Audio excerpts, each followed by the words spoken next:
coast to coast, it's your hosts, the Lombardi Leap and Mersey FB. This is Beyond the Frozen Tundra.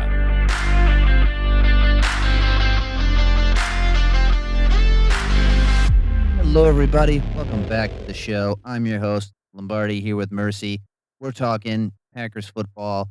And as promised, we are doing a mock draft episode again here, considering the fact that free agency is pretty much kind of over with, all things considered. You know, day one, day two, as we kind of get into day three here, as we're recording this on a Wednesday. Got to start with some news before we get in the mock.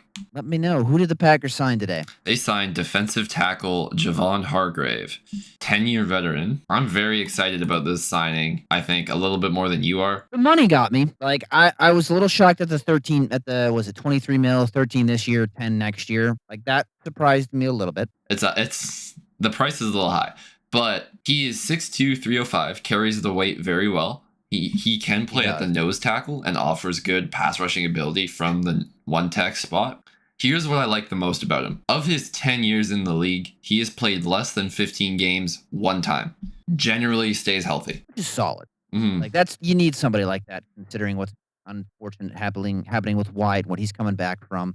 I mean, just kind of looking at Javon Hargrave's PFF here. He did have 4 sacks last year. He had 20 assists, 1 forced fumble, a PFF rush grade of 70, and a run defense grade of 57.3. Pressures was 31. So 31 pressures, which is good enough for 34th. Yeah. According to PFF. That's what's good. I mean, and I think it's important to note too here. I was going to say it's important to note here when it comes to Minnesota and their defense, it's not necessarily a defense that caters to defensive tackle. Yeah. In Minnesota. Like, it's very, very DT unfriendly, defensive tackle unfriendly. So there is that. He's had good PFF grades pretty much his whole career as well. Yeah, he has had, he got 4 sacks in 2024, 4 sacks in 2023. Always been more of a pass rusher, but I think he can stop the run. I was clicking the wrong thing. He only had 1 sack in 2024. Yeah, because he played 3 games. But he did. Oh, yeah, that is true. Then he had 7 sacks in 2023 with his first year in San Francisco, and then obviously 11 in 2022. So, I mean, in essence, what you're getting here is a Devontae Wyatt, but older. That's kind of what I'm looking at here, which makes sense because when Devontae Wyatt went down, that interior got rough. And so what I think you'll see happen is you'll kind of rotate Wyatt and Hargrave through on like first and second down. And then on third down, you try and get them both on the field. But if it's like third and long. If it's third and long, for sure. And then it frees up kind of what you can do in the draft. Like, you don't have to. This draft is more tailored towards run stopping defensive tackles than pass rushers. Signing an older pass rusher makes more sense, so you're not really, like, the good pass rushing defensive tackles of this class are like sub 290. Yeah, they're really small. So you just got rid of Colby Wooden. Mm-hmm. You're not looking to draft another Colby Wooden, but no. I will say you got enough meat there. But at least the small defensive tackles have only ever been defensive tackles, so it's not like you're making them learn something else at the NFL. True. It's not like they're drinking through a fire hose as soon as they get into the league. So there's that. Yeah, and I think, too, like, this kind of gives you the opportunity, like you mentioned, a defensive tackle can come in, learn for a year, and then take over for, like, Devontae Wyatt if they decide not to, which I kind of anticipate here, if they decide not to extend Devontae Wyatt. And that it gives him a little bit more of a runway, and you can get some beefier guys here moving forward. I'm thinking they go 2 defensive tackles. We'll kind of have to see where each of us went there, speaking of defensive tackle, in our mock drafts today. Anything else for Hargrave? No, nothing else for Hargrave other than Brenton Cox we brought back as well too. We did bring 1 year back deal, Cox cheaper Jr. than if we tendered him. I'm a big fan of that move. I talked about it on Twitter. I think Jonathan he can Ford crack. is also back. Oh yeah, Ford is also back. I think BC Jr. can crack the pass rushing rotation, especially if he's healthy this year. Like, he was very productive in 2024. So yeah, hopefully no groin injury. Yeah, like, I do think they definitely have something there. Like, I agree with that. I think he's your was it DE4, I would argue. I mean, well, technically he might be defensive end 3 until Micah Parsons officially comes back. Yeah, and then DE4. I don't know. Because you're going to have LVN, probably LVN Sorrell, Brenton Cox Jr., Oliver. Colin Oliver. as your kind of 4 primary guys there, and maybe they'll draft somebody on day 3, late day 3, if anything, but I don't see 'em doing it early in the draft. Speaking of the draft, we'll get right into it here, and I will say this, I made a trade this draft, so I don't have a second-round pick, so I'll let you go first. You have a second-round pick. I do have a second-round pick. But you have a second. You get to go first. Oh, I know what you did. You may think you do. Oh, I think I know what you did. Okay, anyway, I do have a second-round pick. With my second-round pick, I took cornerback from San Diego State, Chris Johnson. He was still on the board in this scenario, and I jumped at that chance to pick him. We've talked ad nauseum about him before, so I know that you really love him. I do really love him. Great pick. I wish he was there. And he very well fits the zone defense we're trying to run. He has great zone instincts. He's pretty quick. Thought he did well at the combine. So he's so good. He's so good. He very well could be a first-round pick, and he might end up being the best first-round corner. High praise. I know. I really like McCoy, but it is. You know how I am with double corners in the same school. Like, he's so smart, man. It's a great. I think that'd be the steal of the draft if you can get him there at 52. But speaking of 52, I actually the Washington football team came knocking on my door. Traded back. Okay, not what I thought you did. I did not trade for Jalen Carter. That's what I thought happened. I thought about it, but I decided not to. The Commanders knocked on my door. They said, "Hey, you want to trade back?" And I picked up an extra 5th-round pick from them, trading back a couple spots because they really needed a wide receiver. Kind of given that whole situation with Scary Terry getting older, they picked up Sky Bell. So I didn't have. I had 2/3, and I went with Darrell Jackson Jr., Florida State, and I went with the Georgia dog this time, Dalen Everett. Okay. The reason is I went with, obviously, Darrell Jackson Jr. I could talk about him under the sun. I think he's a great anchor right away. He can slot in next to either Javon Hargrave or Devontae Wyatt on downs. They could either pass or run. He can anchor there, free up the other. He can eat double teams. He's got great size. He's got great movement. I think there is pass rush upside there. I believe he had like 5 sacks last year as well. So you see the production there for him. So and the big potential. too. He's so big. So the wingspan, massive. man. He's like, he could grab 3 people. And Dalen Everett, I picked him just because he is your prototypical SEC corner. I think the Packers are going to like him. And with them signing St. Juice, he's kind of in that frame of a meteor outside corner. Is what I'd like to say. Okay. I think he fits that Jonathan Gannon system of a strong outside corner. He could play out there. I think that Dalen Everett, the more I kind of watch this film, I think he can come in and start right away too. One of the things I will say with this cornerback class, there really isn't much of a difference between round 2 and early round 4. I mean, definitely round 3 in the corner class. Like, I don't think that. I think it does tear off eventually, but yeah. Eventually, yeah. But I don't think Johnson's obviously a tier 2 corner. I think he's a tier 1. I think he should be a first-round pick. So you getting him there is an absolute steal. But like Dalen Everett, I can argue he's a second-round pick as well. Yeah, but between the group of like Devin Moore, Dalen, Davison Igbinosun, and Malik Muhammad, I view them all very similarly. Yeah, but then 100%. You would drop down to like the Will Lees, the Julian Neals, Thaddeus Dixon, Hezekiah, and Takaria. So I wouldn't put Will Lee in. Yeah, I know, but I'm just saying the general public would. Yeah, I agree with that. But yeah, so who's your third? Who's my third? Wait, so just so we're all on the same page, you took Darrell Jackson Jr. and then Dalen Everett? And Dalen Everett with my 2 third-round picks. So my third-round pick, because I took Chris Johnson first, kind of missed out on the defensive tackles that I would have liked to take high. So in the third round, I took Connor Lew, center Auburn. I understand it. I like it. Obviously, I'm apprehensive because of the ACL. Yes. I believe he should be ready by June, from what I've been hearing. And the thing is, too, which makes me feel better about this pick is he's not necessarily coming in to start right away. That is true. You signed Sean Ryan. He's your center of the future. At least they hope so. My goal is to bring Connor Lew in, get him up to speed with the playbook and the offense. And then if Sean Ryan gets hurt through the season, this is a guy I feel more than comfortable being able to step in and play at a high level.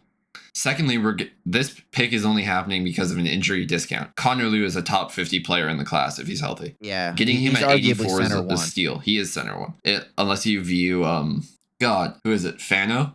Logan. If you think Fano is a center, then true. He's center one. But you're gonna offend a lot of people who really like Logan Jones. I'm not taking Logan Jones in the third round. I'm so sorry. I'm not even taking him in the fourth or fifth. A lot of people out there who like up and down swear Logan Jones is center one. I could see it. The dude's a great football player. But off topic there a little bit. Yeah, well. Yeah, I mean, if you can great get Connor football Liu, player, but like if you get Connor Liu here, I'm running that card up, especially with the Hargrave signing, being able to open you up to different defensive tackles down the board. So, I like that. That is a great pick. And I wouldn't shock me if like Sean Ryan gets a bone bruise again and Connor Liu comes in and never looks back. Yeah, and then you play Sean, and then Sean Ryan's like your backup guard and center, like he was So and he's on a 1-year deal, so you can cut bait into the season too as well. Like it's gonna hurt you. So, yeah, that's a great runway pick. I really like that. That is a really, really good runway pick there. Well, moving into the fourth here. Do you want me to go or do you want to go? I'll go first. So this is where I take a defensive tackle, DeMonte Capehart from Clemson. I'm not even going to talk then because that's who I picked. Ha ha! Hooray! Great minds think alike. This is a perfect round for him too. Yeah. This is the DeMonte Capehart spot.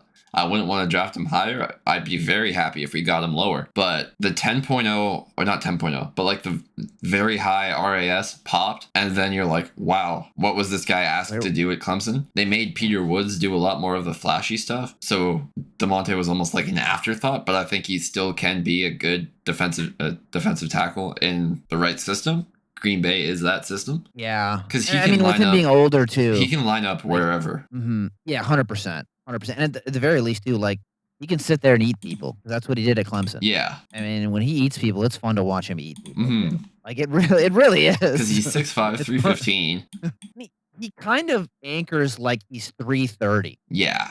Very good. Played mostly in the B gap, but you can get him in the nose or over the nose, so 8.6 run stop rate, more of a run defender than a pass rusher, but that's what you're drafting him for. And then you can... Especially in the fourth. I'm a big believer of you can develop pass rush with the right defensive lineman coach. We have Covington for another year. Why not use that to the best of our ability? Oh, yeah, 100%. Yeah, I agree with that, too.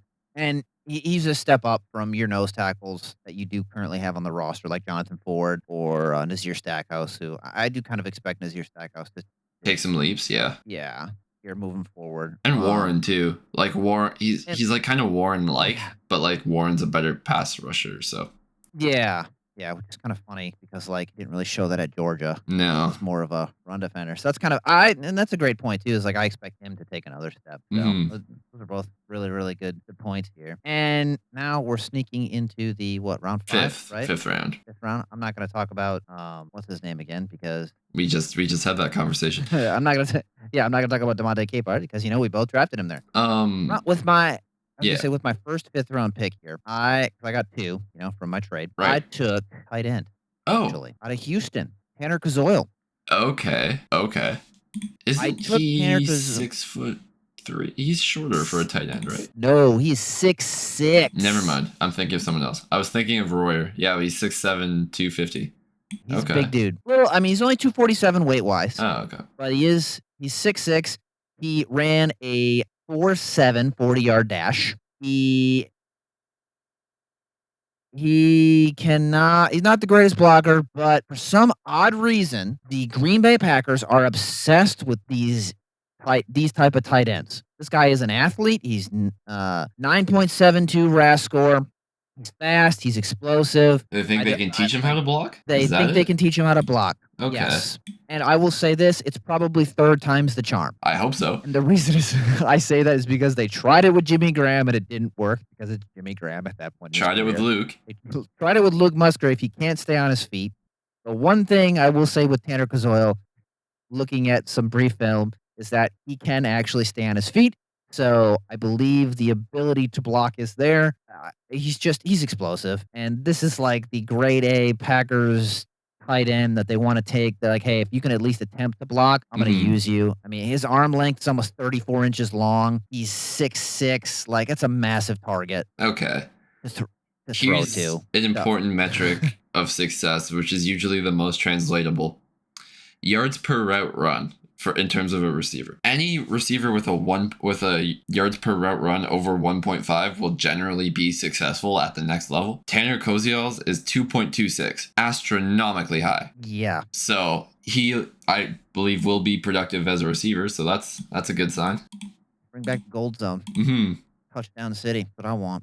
I want to And run that. who was your up. second 5th round pick? My second 5th round pick was I went dual offense here. Okay. Damon Claiborne, running back. Very Wake small. Forest. Very tiny. He's a converted wide receiver. Dude, I love him, though. Like, I absolutely love Damon Claiborne. I know the Packers interviewed him. He's a great change of pace running back, opposite of Jacobs. He is. He really, really is. Like, the Packers had interest in Devon Achane. I know Keaton Mitchell's still a free agent. I would love for them to even try and sign him. We don't know what's going to happen to Marshawn Lloyd. If he can stay healthy, great. It's 2 seasons in a row. I'm not betting on it. Like, he's an elusive thrasher. Like, he's definitely a great change of pace back. He can turn nothing into something just because he's so shifty. I was a big fan of when we had Tyler Goodson. I was a bummer when we lost him to the Colts. What a throwback. I know, right? Like, and that's who I see a lot of Tyler Goodson in Claiborne here. I'd say he has better hands just because he is that converted wide receiver. I know we just signed a kick returner in Sky Moore, but Claiborne does have that experience well as a kick returner because Sky Moore is only on a 1-year deal. And to have that in a running back too, I don't know. Like, I think he's going to be, if you're sitting there in the 5th round, I think the Packers are going to be like, maybe. They didn't restructure Jacobs' contract. They're getting a bunch of comp picks next year. My bold kind of prediction here is that you're going to have a new running back with a guy like Claiborne in the 2027 season. Okay. That's what I'm thinking here. That is a bold prediction. Yeah, Claiborne's the start of the new running back room. I can't expect Marshawn Lloyd to be healthy at this point. No, I like that pick. I think Claiborne did a lot. He was Wake, right? Yeah. Yes, Wake Forest. Mm-hmm. He did a lot there. He did. Very productive, very quick, got great burst. But the thing is, like, how small is too small? He's what, 5'9", 180? He's not the largest guy. Yeah. He's 188. So and he's 5'10" though. He's 5'10". Okay. He did measure in at 5'10". Okay. 5'10", 188. Like, I think you can beef him up, get him around that 195 because again, like, I think you're sitting there in the 5th round. I would love it. I think it'd be a great addition and just gives you a great change of pace here. But where are you at? Like, what's your 5th, right? Yeah, my 5th round. Your 5th. Who's your 5th? I took another corner from Stephen F. Austin, Charles Demings. There he is. I was waiting for this pick. Were you? Yes, I was. I knew it was going to be on there somewhere. Oh, okay. I do like him though. Yeah, I think it's a great pick in the 5th round. Tall, versatile corner. Like yes, you can say the level of competition wasn't there playing him at Stephen F. Austin, but he popped at the combine. Very versatile mover through the drills. Like, he produced just about every year at Austin. Like, to me, that's all I need. Yeah. So, what more can you ask from a guy, especially in the 5th round? If he works out, great. If he doesn't, that's not the end of the world. That late, dude. Like, what's his size again? Let me double check that. He's, I believe, 6'3". I was gonna say, I thought he's a good size corner. He is he's 6'1", 190. Yeah, that's perfect threshold wise. Yeah. But like 4 interceptions this past year, 2 the year before. This year allowed a 39.8 passer rating. Like, that's what you want. And if you're keeping track, Packers fans, one of the things that you look for in a corner is their arm length, and he does have 32-inch arm. So that is for the Packers right there. Anything shorter, Packers would be like, no. He hits every threshold. 6'1", 193, 32-inch arms. Man, he's got 10-inch hands though. He's big. That's a big dude. He could have been a wide receiver. Well, he probably was. Well, he probably was. And then usually what it goes is in high school, if you drop a lot, they're like, hey, you're playing the other side now. Exactly. So if he could catch it, he could be a wide receiver. But Bo Melton. Mm-hmm. No, I don't want to do that again. No. Do that ever again. Who is your sixth round pick? On to round 6. I took a guy who I don't want the Packers to take earlier than round 6, and that is Mario Davis. Okay. Like, basically the same thing we said for Demings can be applied to Takario, but we're just hoping he bounces back a bit because his last year in Arizona, or his junior season in Arizona, was not great. His sophomore season in Arizona was exceptional, and his senior season in, where was it, Washington? Was like a little better, or was a little better than his junior season, but not as quite as good as the sophomore season. So, like, at the very least, I mean, 6'3", he's 6'3", just a massive corner. You sign St. Juste, he's 6'4", 194. Like, you can kind of, that's a very much kind of Gannon-esque corner. I think there's a learning ability there from him, as well as the straight line speed is there, so you can use him on special teams immediately. I think that's where he can make a name for himself. I mean, dude, you a 6'4", almost 200-pound gunner running at you. Like, good luck. Good luck is all I have to say for special teams, because we're actually investing in it now. 6th round pick. I think that you can look at maybe potentially developing him into a rotational starter. I'm not the biggest fan of his hips at all. Like, that's probably my biggest kind of qualm is I do think he's a little bit rigid, and he is a bit of a cover 3 merchant, which isn't like the worst thing in the world, but kind of struggles with everything with other types of coverages outside of just basic cover 3. That's kind of why I understand why he's there in the 6th, and why I wouldn't want to take him higher than that. I agree with you completely. Where's your 6th at? This is where I took a tight end. Like, who would it be? I don't know. I don't know who it would be. Taking tight end, Miles Kitselman from Tennessee. Miles? Oh, interesting. I don't know too much about him. I've talked about him before on the show. Unfortunately, he ran a 4.8 at the combine. Like, was not the quickest guy. But I think he plays faster on tape. What I think you should ask your tight end to do, he excels at. He's a good blocker. And he's great on routes into the flat area of the field. And he's hard to bring down, the bigger guy. Let me find him here.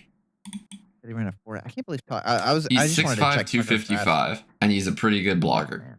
Like, if I can't get Oscar Delp, this is who I'm looking at. I just wanted to check Tucker Kraft's 40-yard dash. Tucker Kraft ran a 4.69. I didn't realize. Yeah. Like, oh, maybe there's some hope. Mm-hmm. And I hate to. Kitselman actually ran a 4.9. Oh, 4.9? Ugh. Yeah. 4.9. Yeah, it was just a bad day. Hopefully, it was just a bad day. That's what I'm gonna chalk it up to. I bet he'll run better at the Tennessee's Pro Day, whenever that is. Mm-hmm. Help that a little bit more. I mean, the weights there, I think that's something they would look at. Like, at the very least, you having a blocker. I know they did. The Packers did bring. I almost forgot to mention that the Packers did bring back Josh Wiley, so that does help that tight end room a little bit more. But you do need to add a guy with some. I think they would like to add a guy who can block with some meat there. So that'd definitely be a solid pick. So into the no name. Well, hey, I have some. This is the 7th round. I've always kind of liked taking picks because you like get familiar with guys. You're like, oh, this guy fell and this guy's still available. Yeah. So yeah, unfortunately, like for me, I went 2 linemen. What'd you go? Okay, so unfortunately, at the time of me doing this mock draft, PFF had not yet updated, and I still have 3 3rd round or 7th round picks. So I'll give you like an extra bonus one just for fun at the end, who I think could be a priority UDFA. So I like that. That's a good idea. Mm-hmm. But my first, like my 2 proper 7th round picks are tackle Fa'ili Fa'amo and quarterback Cole Payton, North Dakota State. Cole Payton's actually my UDFA. Okay. I like priority UDFA, so that's kind of funny there. Mm-hmm. I think Cole Payton is a guy that you can develop into being a good backup quarterback. He has some pretty good athleticism, and I think he could beat out Ritter and McKee. Tanner McGee? Not Tanner McGee. It's Is it not McKee? Is it McKee? I can't remember his name now. I can see his face. I can see the player. I can't see who it is. Or like I can't remember the name. Kyle McCord. McCord, yeah, Kyle McCord. So I think he can beat out those players. Really interesting. Okay. Peyton's a lefty, if I remember correctly too. Oh, that's different. Yeah. Right. That'll throw people off. Throw a loop for him. But in 2025, 95.9 PFF grade, played in 13 games, completion percentage of 71.2, threw for just under 2,000 yards, 16 touchdowns to 4 interceptions, passer rating of 127.8. That's solid. Average depth of target was 12.3. 11% big time throw rate, 2.0% turnover worthy plays. So gets sacked a little bit and he holds on to the ball for a while. That's the issue. But played well in what is it? D2 is what in North Dakota State is now? Or are they coming up? North Dakota, they're FCS. FCS, yeah. Yeah, but I think they are. I think they did move up. They did move up to FBS, but he played well in the FCS. He did. Which, I mean, obviously Christian Watson Mhm. there. He plays well. Really like him. Like ideally, Taylor Green is your backup quarterback, but if you miss out on him, I wouldn't be upset with Peyton. Cole Payton. And now, And backup quarterback's one of those things too, where it's a luxury to have like a guy like Malik Willis, and you just you hope Jordan Love doesn't get hurt anymore. true. Ever. So offensive lineman, don't let my quarterback get concussed. Okay. Yes. Thanks. Now, And speaking of my offensive lineman, Falili Fa'amo, kind of had a rough year at Wake, but again, just a toolsy guy that you can do stuff with. He's 6'5", 317. You're hoping you can kind of mold him into a defensive or into a good offensive lineman. And I think he can play up and down the line. Only allowed 2 sacks this past year, but doesn't have like grades that'll like entirely shock you. He's only ever played at right tackle, but last time we took a Wake right tackle, it worked out. So yeah, I was gonna say like taking a Wake Forest tackle tends to produce dividends here. I don't hate it at all whatsoever. I too took an offensive lineman. Okay. Offensive lineman. I don't know why, like, depending on what website you go on, Matt Glublin is all over the place. PFF has him as basically a UDFA.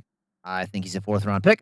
I took him in the 7th because that's where he is, and I really like him. I think that he is going. I think he could beat out Sean Ryan. Like I really do. I think he's smart. All academic team. He actually played at Wake Forest or not at Wake Forest. He played at I think he's a 5th year. I knew this before. I swear. I remember it off the top of my head. It was Wake Forest. I was right. See, I do remember things on occasion. But yeah, he was at Wake Forest from 21 to 2024. Very smart guy. That is one of the things. He was a first-year team captain at Michigan State in his lone season there. Switched over to center there. Like starting center. He was also named on the Remington Award watch list. I really like. I think the Packers like him because I've talked about this in other episodes. They spent a lot of time at Michigan State for a team that doesn't have many guys. Not at all. For a team that had like nobody. So I'm thinking they're specifically watching Matt Glublin, and their center is like a not their center, their tight end, Jack Veiling, I think is his name. He's a priority UDFA for a tight end. So the only other draftable guy is actually the center. So I think I'd love for him to be basically potentially our center of the future here, if not right away. Like I said, I think he could beat out Sean Ryan. And then I took Riley Mahlman. He can play swing tackle a little bit slower. Probably ends up projecting better as a guard long term. Out of Wisconsin here. You ever realize that his last name is eerily similar to the giraffe from Madagascar? Oh yeah, no, I did not. I did not see that. Well, we know his nickname is going to be from now on. Mm-hmm. Like that is Melman. Yep. Call him Melman. I'm just going to call him Riley Melman from now on. Yep. Sorry, I've ruined it for you. But Riley Melman. Yeah, I mean, they spent a lot of time too looking at Wisconsin, being as the Packers are in right next door, Wisconsin. So yeah, no surprise there. Wisconsin has a habit of producing some solid linemen here. So I think that Riley comes in as a good developmental guy. And like right now, you have 7 O linemen that are under contract for the foreseeable future. Like you got to get some more, and that's solid. Like that is solid. So you don't need you're not looking to replace anybody going into this coming season. That gives you an opportunity to kind of develop some guys here moving forward. I know they really like Grant Banks. I think Riley Mahlman can fall into that category too, as a guy who can develop into a guard in the future. At the very least, he has tackle side here forward. And my UDFA was already Cole Payton. I won't beat him under the sun, but I'll let you get your priority UDFA, your bonus pick. Landon Robinson. Oh yeah, dude, you might as well just draft him. Yeah, might as well. I don't even hate it. I'm like the UDFA that they have given the most money to in recent memory was Brenton Cox. Nazir Stackhouse. Was it? I thought it was Cox. Yeah, I believe so. I'm pretty sure. I know they gave more after. I know it was either Donovan Jennings or Nazir Stackhouse. Okay. Anyway, I know that for sure. Double that and give it to Landon Robinson because man, he is a I don't care wicked about his defensive height, tackle. man. I don't care about his height. I don't care about his weight. He was like the same exact build as Aaron Donald when Aaron Donald was helping him at his pro day.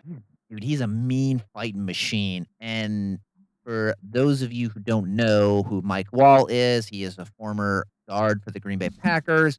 Does Process to Perform on X as well as YouTube. Absolutely love him. He's great at insight when it comes to offensive linemen because he actually played the position for a long time. Mm-hmm.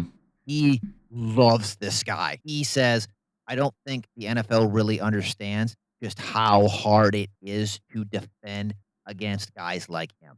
And he says his tape pops because of just how difficult it is. It's going to be for any offensive lineman, especially guards, to defend against him because he's so strong at his height.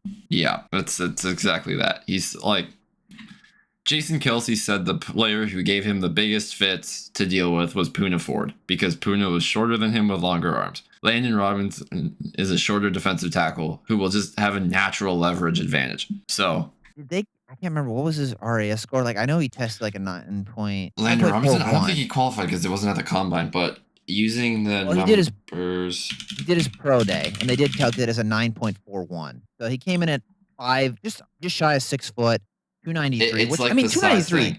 But like as a UDFA or a 7th round, I don't care about what size you are. It's can you play football? Yeah, this guy can play football, 100%. I'd be interested to see what his arm length was.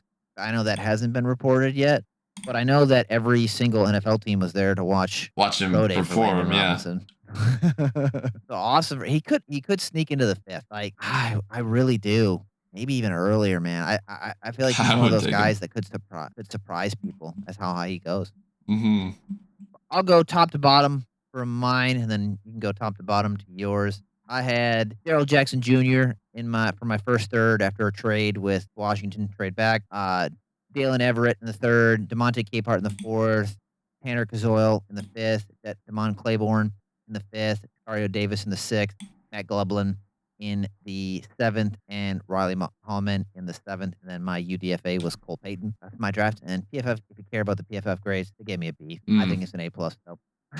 Yeah, I also think mine was a home run. So in the 2nd, I took Chris Johnson, quarterback, San Diego State. In the 3rd, I took center Connor Liu from Auburn. In the 4th, I took defensive tackle DeMonte Capehart from Clemson.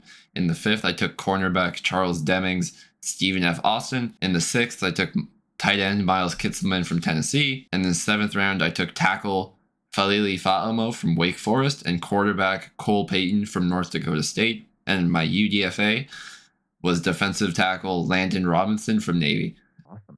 Well, thanks for tuning in, folks. Next episode, we'll talk about some defensive tackles, maybe some top 30 visits, because we're going to start to see those really come into play as we get closer to the NFL draft, which that is in Pittsburgh this year, right? It is in Pittsburgh, Steel City. I'm pretty sure. Yeah, Steel City. NFL draft is April 23rd.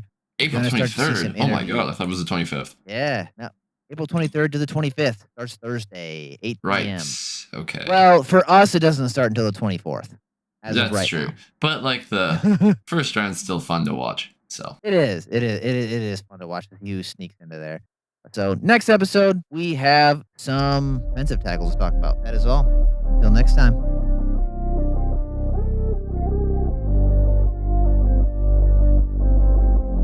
To Packers fans coast to coast, thanks for going beyond the frozen tundra. We appreciate you tuning in. And as always, go Pack Go!